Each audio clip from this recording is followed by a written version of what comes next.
There is a specific sound that people over 60 in Britain still remember without trying. It is not a song. It is not a voice they can name straight away. It is the crackle of a loudspeaker switching on just after 7 in the morning, followed by a cheerful, relentless shout that ended any hope of a lie-in. Good morning, campers. That was how the week began, whether you wanted it to or not. This was the British holiday camp in the 1960s, and for 1 week, thousands of families across the country handed over control of their entire day to a red blazer. Not metaphorically, literally. The wake-up call, the meals, the games, even the bedtime, all of it belonged to someone else. And the strange part is that people paid for this. They saved for it. They looked forward to it all year. By the time a family arrived on a Saturday or Sunday afternoon at a camp like Butlins in Skegness, or Bognor Regis, or Minehead, the excitement had usually been building for months. Coaches and trains brought them in from Leeds, from Birmingham, from the East End of London, suitcases packed with clothes for every kind of British weather because nobody trusted the forecast. The camp gates opened onto rows of identical chalets, painted in bright, optimistic colors, and somewhere in the distance, a brass band or a record player was already going. Here is the part almost nobody talks about now. Behind the fun there was a rigid structure. Critics at the time openly called it regimentation. Campers were told when to eat, when to swim, when to be entertained. Adverts for rival camps loved to boast about having no regimentation at all, which tells you something about what people were quietly worried they were signing up for. And yet ask anyone who actually went, and they will tell you something different. Many said the opposite was true. Because everything was already paid for, and because someone else was making every decision, they felt freer than they did at home. No cooking, no cleaning, no worrying about what the children were doing, just handing yourself over to the week. That contradiction is the real story of the British holiday camp. Freedom through control, relaxation through routine, and by the middle of the decade, it was already starting to crack, though almost nobody at the gates that Saturday afternoon could have guessed it. Before we go further, if you were ever inside one of these places as a child running toward the Beaver Club, or as a parent finally getting an evening to yourselves, stay with this one until the end. Subscribe if you want more of this kind of real British nostalgia, drop a comment telling me which camp you went to, and like the video if any part of this brings a memory back. Someone you know will remember this too, so send it their way. Now let's step inside that first evening, because the moment the sun went down on day one, the real character of these camps started to show itself. Sunday evening at a holiday camp had a very particular feeling. Families were still unpacking, still finding their way around, and already the loudspeakers were pulling them toward the main hall for the first entertainment of the week. This was where you met the people who would run your entire holiday. The Redcoats. The idea started almost by accident, back when Billy Butlin opened his very first camp at Skegness in 1936. He noticed something that worried him.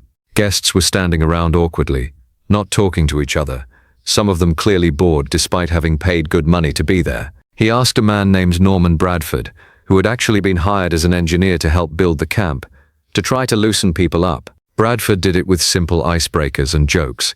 By the end of that night, the atmosphere had completely changed.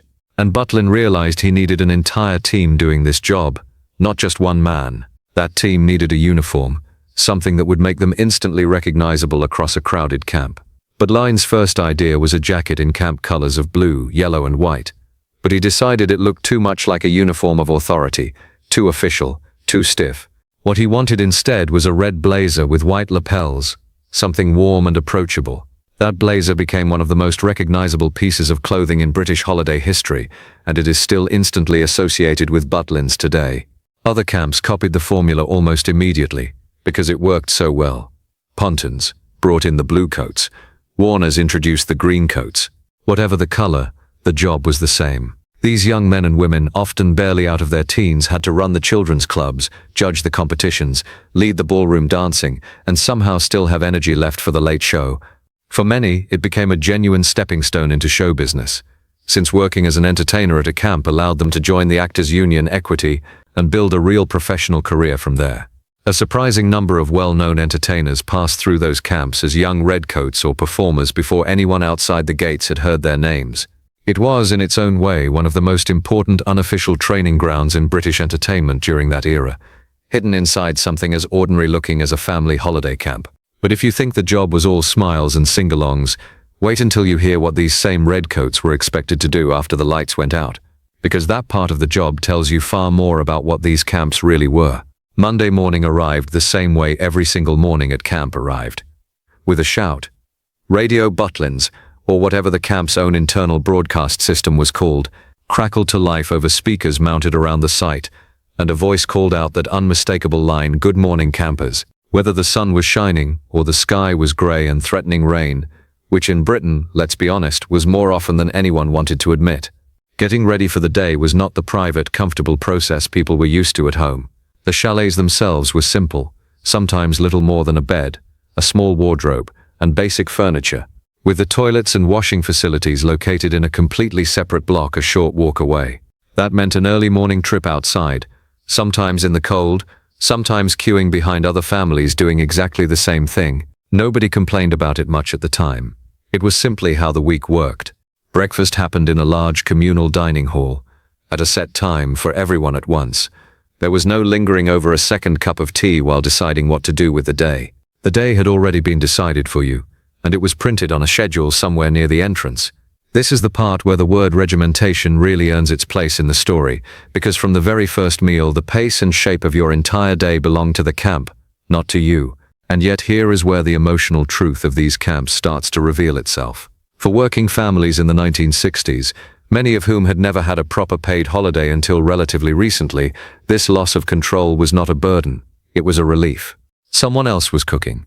Someone else was cleaning the rooms. Someone else was thinking about what the children would do all day. For parents who spent 50 weeks a year managing every detail of family life, 1 week of being told what to do and where to be and when to eat felt like the most restful thing imaginable. Once breakfast was finished, families split in a direction that would define the whole shape of the week. And for the children in particular, this was often the single most exciting part of the entire holiday. Because waiting for them, just past the dining hall, was the Beaver Club. There is one more detail about these camps that is easy to overlook, but it explains a huge part of why they became so popular in the first place. Especially in a country famous for unpredictable weather. British holidaymakers in the 1960s booked their week away months in advance, often as early as January, with absolutely no idea what the weather would actually be like come July or August. What made the holiday camp genuinely clever, in a way that a quiet cottage by the coast never could match, was that the weather almost did not matter once you were inside the gates. It could rain from Monday morning straight through to Friday night, and the holiday would barely suffer for it. There was always somewhere dry to go. The Beaver Club moved indoors. The ballroom filled up earlier than usual. The variety shows carried on exactly as scheduled, rain or shine, because the entire camp had been designed from the very beginning around the assumption that British weather could never be trusted. This is precisely why so many families chose camps like Butlins over quieter alternatives. Anyone hoping for an unspoiled, peaceful little village tucked away on the Cornish coast was never going to book a week at a camp built around loudspeakers and organized competitions. And that was fine, because that was never who these camps were designed for. They were built for people who wanted guaranteed entertainment regardless of what the sky decided to do, and for an entire generation, before affordable flights to somewhere sunnier existed, that guarantee was worth every penny. Even the buildings themselves reflected the optimism of the decade. Many of the newer chalets and halls built during the 1960s shared a distinctly modern look, flat roofs, large picture windows, a clean and forward-looking style that had very little in common with anything built before the war. At the time, some critics dismissed this style as cold or characterless. Looking back now, it captures something important about the mood of the whole era. There was genuine confidence that modern design, modern technology, and modern organization could make ordinary life better. And the holiday camp, in its own small way, was a working demonstration of exactly that belief. The Beaver Club was, in many ways, the beating heart of a family holiday camp, and it deserves far more attention than it usually gets. Launched in 1951, it was designed for children roughly between the ages of 3 and 11, giving them somewhere to go that was entirely their own, run by Redcoats who took on the role of what many children affectionately called their holiday aunties and uncles. By 1962, membership across the camps had passed 200,000 children. Inside the Beaver Lodge, children were handed over almost completely for the morning. They played organized games, watched puppet shows, took part in themed activities, sometimes dressing up and pretending to be pirates for the day, sometimes simply running wild in a supervised safe space while their parents disappeared to do something entirely their own. And this is worth sitting with for a moment, because it says something about how different the world felt at the time. Parents would often only see their children again at mealtimes. The rest of the day, the children were simply off, doing their own thing, under the loose but watchful eye of the club staff. Today, that arrangement would raise eyebrows. Back then, it was considered completely normal. And more than that, it was considered safe. The camp was a closed, contained environment. Everybody knew where the boundaries were. There was nowhere dangerous for a child to wander off to. No traffic to worry about. No strangers who did not already belong to the same enclosed little world of chalets and dining halls.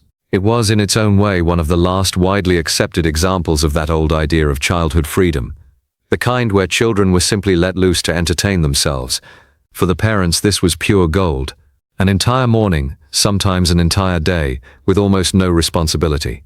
Some spent the time at the pool. Others explored the grounds, sat in deck chairs with a book, or simply enjoyed a cup of tea without a small child tugging at their sleeve every few minutes. It was, quite possibly, the only real rest many working parents got in an entire year. It is also worth remembering just how self-contained these camps were, almost like small towns built entirely for the purpose of a week's enjoyment. Billy Butlin's original concept was to provide everything a family might need at home, all inside the same gates, so nobody ever had reason to leave for the entire week.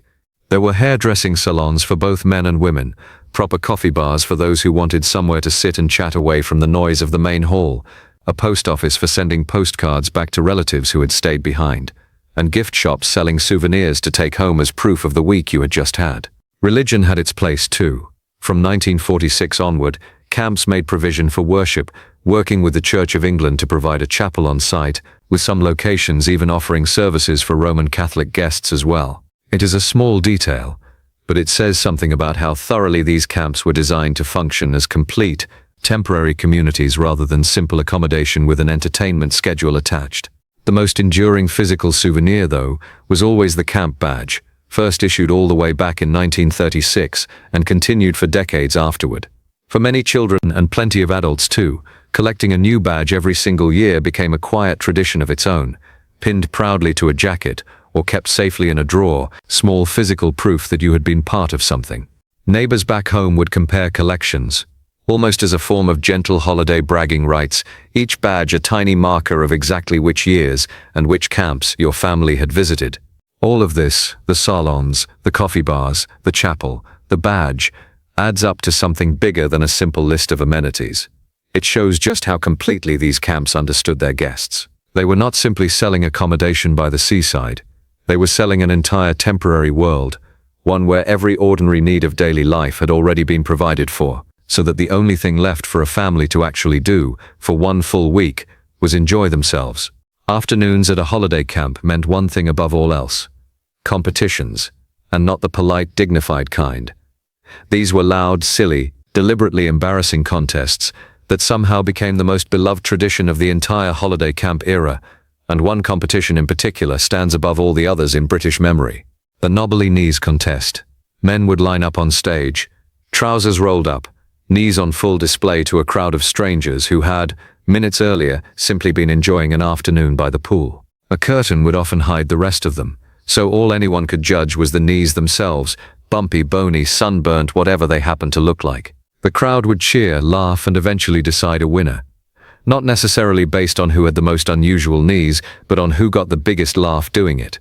It sounds almost too silly to be real, and yet it became so popular that even Laurel and Hardy, two of the biggest comedy stars in the world at the time, personally judged a knobbly knees contest at a Butlins camp. That single detail tells you everything about how much these camps had become woven into mainstream British entertainment. Alongside the knobbly knees contest ran the glamorous granny competition, another gloriously good-natured event where older women would dress up, walk the stage, and be cheered on by families who had, an hour earlier, been building sandcastles or queuing for chips. There was good-humored teasing, plenty of laughter, and a real sense that everybody, regardless of age, was allowed to be part of the show. As the sun went down, the whole camp shifted gear. This was showtime, and by the middle of the week most families had a favorite venue already picked out. At the larger camps, this often meant a purpose-built theater, staging genuinely impressive variety shows, dance acts and comedy routines with the same energy and production values you might expect from a proper London stage.